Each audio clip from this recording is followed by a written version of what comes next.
Hello, ನಮಸ್ಕಾರ ಎಲ್ಲರಿಗೂ, ಶುಭೋದಯ. ಇವತ್ತು ನವರಾತ್ರಿಯ 3ನೇ ದಿನ. ನಾನು ರೆಗ್ಯುಲರಾಗಿ ಎದ್ದೊಳೋದಕ್ಕಿಂತ ಸ್ವಲ್ಪ ಲೇಟ್ ಆಯಿತು. ಇವತ್ತು ತಡ ಆಗಿ ಎದ್ಬಿಟ್ಟೆ. ಎದ್ದು ಸ್ನಾನ ಮಾಡಿಕೊಂಡು ಬಾಗಿಲಿಗೆ ರಂಗೋಲಿ ಹಾಕಿ ಬಂದೆ. ಪೂಜೆ ಮಾಡಬೇಕಿವಾಗ. ಇದು ನೋಡಿ ನಮ್ಮ ಪುಟ್ಟ ದೇವರ ಮನೆ. ಸೊ ಇವತ್ತು ಎಲ್ರಿಗೂ ಗೊತ್ತಿರೋ ಹಾಗೆ ನವದುರ್ಗಿಯರಲ್ಲಿ ಚಂದ್ರಘಂಟ ದೇವಿಯನ್ನು ಆರಾಧನೆ ಮಾಡ್ತೀವಿ. ಚಾಮುಂಡೇಶ್ವರಿಯ 3ನೇ ಅವತಾರ ಚಂದ್ರಘಂಟ.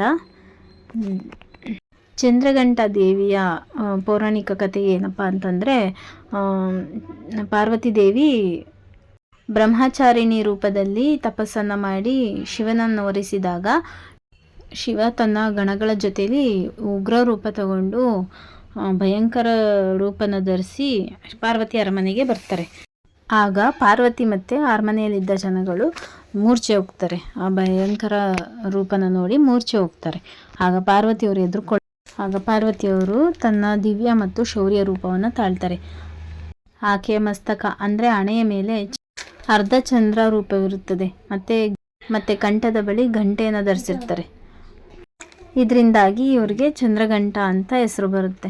ಅದಾದಮೇಲೆ ತಾಯಿ ಪಾರ್ವತಿ ಹೋಗಿ ಶಿವನ ಹತ್ರ ಒಂದು ಶುಭ ರೂಪವನ್ನು ತಾಳೋದಕ್ಕಾಗಿ ಬೇಡ್ಕೋತಾಳೆ. ಹಾಗೆ ಶಿವ ಒಬ್ಬ ಸುಂದರ ವರನಾಗಿ ರೂಪವನ್ನು ತಾಳ್ತಾರೆ. ಆಗ ಇಬ್ಬರಿಗೂ ವಿವಾಹ ಆಗುತ್ತೆ.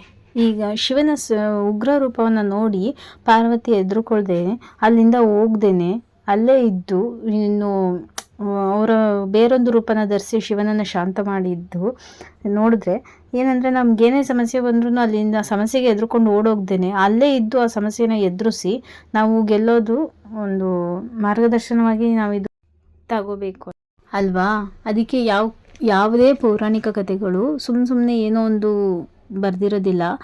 ಪ್ರತಿಯೊಂದೊಂದು ಕಥೆನಲ್ಲೂ ಒಬ್ಬ ವ್ಯಕ್ತಿಗೆ, ಒಬ್ಬ ಮನುಷ್ಯನಾದವನಿಗೆ ಸ್ಫೂರ್ತಿಯಾಗಿ ಅಥವಾ ದಾರಿದೀಪವಾಗಿ ಏನಾದರೂ ಒಂದು ನಾವು ಯಾವ ರೀತಿ ಅಳವಡಿಸ್ಕೋತೀವೋ ಹಾಗೆ ಅದರಿಂದ ನಮಗೇನೇ ಒಂದು ಸುದ್ದಿ ಬರಬೇಕು ಅಂದ್ರೂ ಒಂದು ಸಂದೇಶ, ಒಳ್ಳೆಯ ಸಂದೇಶಗಳೇ ಬರ್ತವೆ. ನಾವು ಅದನ್ನು ಅಳವಡಿಸ್ಕೊಂಡು ನಮ್ಮ ಜೀವನನ ನಡ್ಸ್ಕೊಂಡು ಹೋಗಬೇಕು. ಇವನ್ನೆಲ್ಲ ತಿಳ್ಕೊಂಡು ನಮ್ಮ ಜೀವನನ ನಾವು ನಡ್ಸ್ಕೊಂಡು ಹೋಗ್ತಾಯಿದ್ರೆ ನಮಗೆ ಈ ಜೀವನ ಕಷ್ಟ ಅನಿಸೋದಿಲ್ಲ. ಪ್ರತಿಯೊಂದು ಹೆಜ್ಜೆಯಲ್ಲೂ ನಮಗೆ ಪರಮಾತ್ಮನೇ ನಮ್ಮ ಜೊತೆಗಿದ್ದು ನಮ್ಮನ್ನು ನಡೆಸ್ತಿರ್ತಾರೆ ಅನ್ನೋ ಒಂದು ಭಾವನೆಯೂ ಕೂಡ ಬರುತ್ತೆ. ಒಂದು ಧೈರ್ಯ ಇರುತ್ತೆ ನಮಗೆ ಅಲ್ವಾ. ನೀವೇನು ಹೇಳ್ತೀರಾ ಇದಕ್ಕೆ? ಮತ್ತು ಚಂದ್ರಘಂಟ ದೇವಿಯನ್ನು ಆರಾಧನೆ ಮಾಡಬೇಕಾದ್ರೆ ಈ ಶ್ಲೋಕನ ಪಠನೆ ಮಾಡಿ ಆರಾಧಿಸಿದರೆ ತುಂಬ ಒಳ್ಳೆಯದು ಅಂತ ಹೇಳ್ತಾರೆ.